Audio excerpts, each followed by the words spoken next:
यानी भारत और पाकिस्तान में एक बार फिर युद्ध के हालात पैदा होने की ये बात यूं ही नहीं कही जा रही। देश के सेना प्रमुख भी पाकिस्तान का भूगोल बदलने की बात बोल रहे हैं। साथ ही ऑपरेशन सिंदूर 2.0 का खुद नाम ले रहे हों और देश के वायुसेना प्रमुख भी अपने जवानों को तैयार रहने के लिए बोल रहे हों, कह रहे हों, तो क्या हमारे और आपके कान नहीं खड़े होनी चाहिए? सिंदूर 2.0 का खुद नाम ले रहे हों और देश के वायुसेना प्रमुख भी अपने जवानों को तैयार रहने के लिए बोल रहे हों, कह रहे हों, तो क्या हमारे और आपके कान नहीं खड़े होनी चाहिए? मन में जिज्ञासा नहीं उठनी चाहिए कि भारत और पाकिस्तान में क्या युद्ध की तिथि पास आ चुकी है? सबसे पहले सेना प्रमुख जनरल उपेंद्र द्विवेदी को सुने, जो राजस्थान के अनूपगढ़ में थे और एक सैन्य चौकी पर अपने सैनिकों के बीच में सेना प्रमुख ने पाकिस्तान के लिए वही चेतावनी जारी की जो रक्षा मंत्री राजनाथ सिंह ने भी दी थी, पाकिस्तान का भूगोल बदलने वाली। सुनिए। इस बार हम आगे की कार्रवाई करेंगे और कुछ ऐसी कार्रवाई करेंगे कि हो सकता है पाकिस्तान को सोचना पड़े कि उसे इतिहास में भूगोल में रहना है कि नहीं रहना है। अगर उसे भूगोल में अपनी जगह बनानी है तो उसके लिए उसे जो स्टेट स्पॉन्सर टेररिज्म जिसको हम बोलते हैं, यानी कि उसका देश जो टेररिज्म को स्पॉन्सर कर रहा है उसे रोकना पड़ेगा। तो अगर आपने गौर किया हो तो सेना प्रमुख जब ऐसे सैन्य ठिकानों पर जाते हैं तो उसकी चुनिंदा तस्वीरें आती हैं। बातचीत का ऑडियो बहुत कम जारी होता है, लेकिन इस बार हुआ है क्योंकि जिसका भूगोल बदलने की बात कही जा रही है उसे भी ये बात सुनानी थी। दरअसल कल ही रक्षा मंत्री राजनाथ सिंह ने भी पाकिस्तान का भूगोल बदलने की चेतावनी दी थी और सर क्रीक में पाकिस्तान की हरकतों के जवाब में उसे यह भी याद दिलाया था कि यहीं से कराची का रास्ता जाता है। 1965 की जंग में भारत की सेना ने लाहौर तक पहुंचने का सामर्थ्य दिखाया। आज 2025 में पाकिस्तान को याद रखना चाहिए कि कराची का एक रास्ता क्रीक से ही होकर गुजरता है। अगर सर क्रीक इलाके में पाकिस्तान की ओर से कोई भी हिमाकत की गई तो उसे ऐसा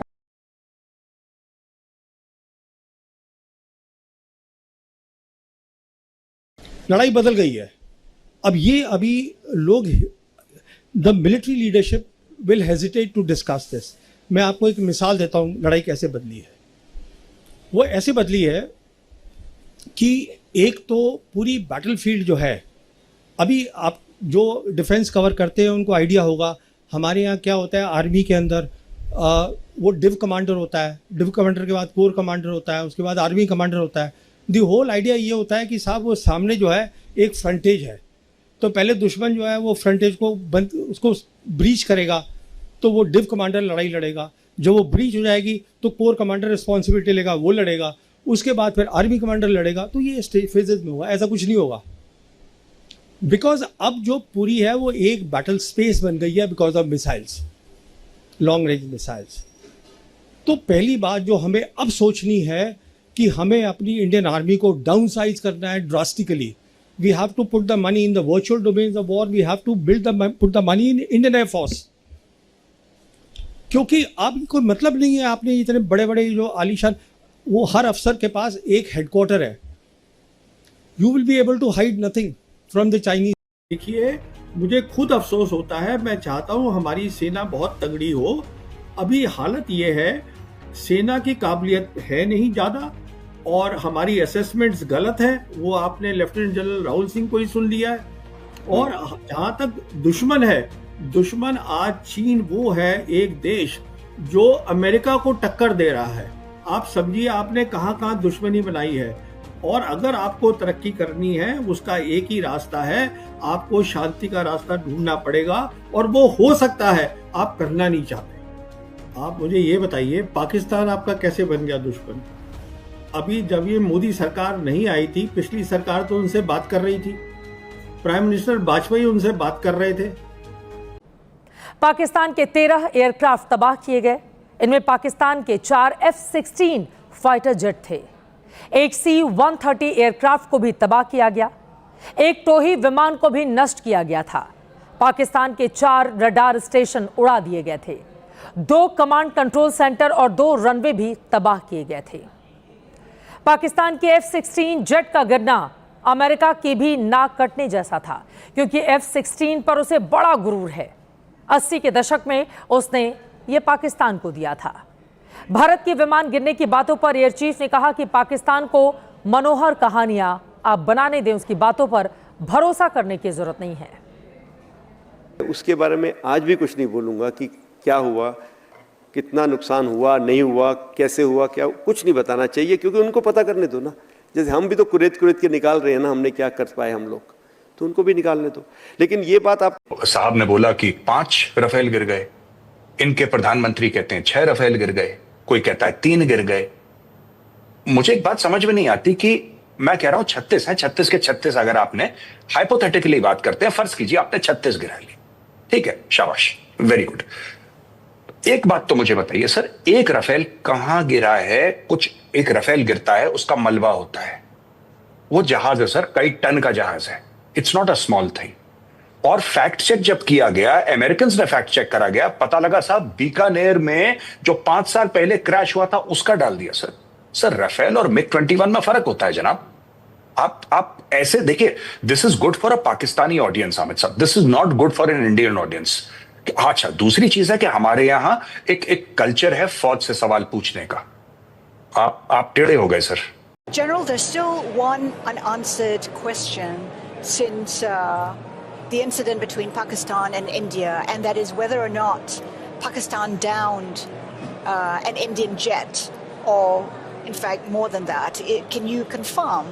I think what is important is that not the jet being down, but why they were being down.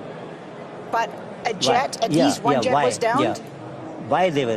So the good part is that we are able to understand the tactical mistake which we made, remedy it, rectify it. दावा किया है, लेकिन उससे भी ज्यादा चौंकाने वाली बात यह है कि लेफ्टिनेंट जनरल खालिद किदवई ने 4 राफेल विमानों के टेल नंबर भी जारी किए हैं, और यह बेहद चौंकाने वाला दावा है। आप जानते हैं कि विमानों पर उनकी पहचान के लिए उनका जो नंबर होता है वही उनके होने की, उनकी असलियत की पहचान होती है। लेफ्टिनेंट जनरल किदवई ने डसॉल्ट राफेल के जिन 4 विमानों के टेल नंबर जारी किए हैं वो नंबर इस तरह हैं: BS-001, BS-021, BS-022 और BS-027। यानी विमानों के नंबर जारी करके पाकिस्तान ने यह दावा किया है कि उसने भारत के 4 राफेल विमान धराशायी कर दिए। यह दावा इसलिए भी चौंकाने वाला है कि इससे पहले पाकिस्तान का विदेश मंत्रियों के एक डिनर में कहा था कि ऑपरेशन सिंदूर के दौरान भारत और पाकिस्तान के युद्ध के बीच कम से कम 5 या 6 विमान मार गिराए गए थे। आइए सुनते हैं डोनाल्ड ट्रंप ने उस दिन क्या कहा था। Stopped a lot of wars, and these were serious.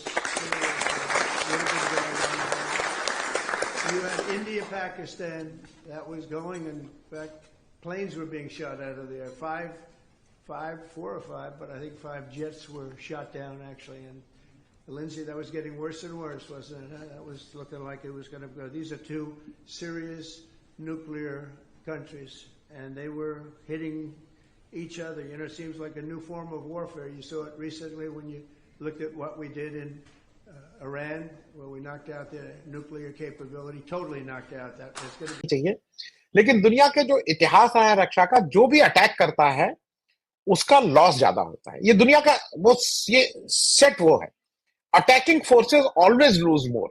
उनको क्योंकि वो अटैक कर रही होती है, अटैक फॉर्मेशन में होती है, वो डिफेंस अपने घर में रहते हैं, तो जब आप जो अटैक कर रहा होता है उसका लॉस ज्यादा होगा। इसमें कोई खराब बात नहीं है, ये दुनिया का एस्टैब्लिश्ड सेना का एक नियम है।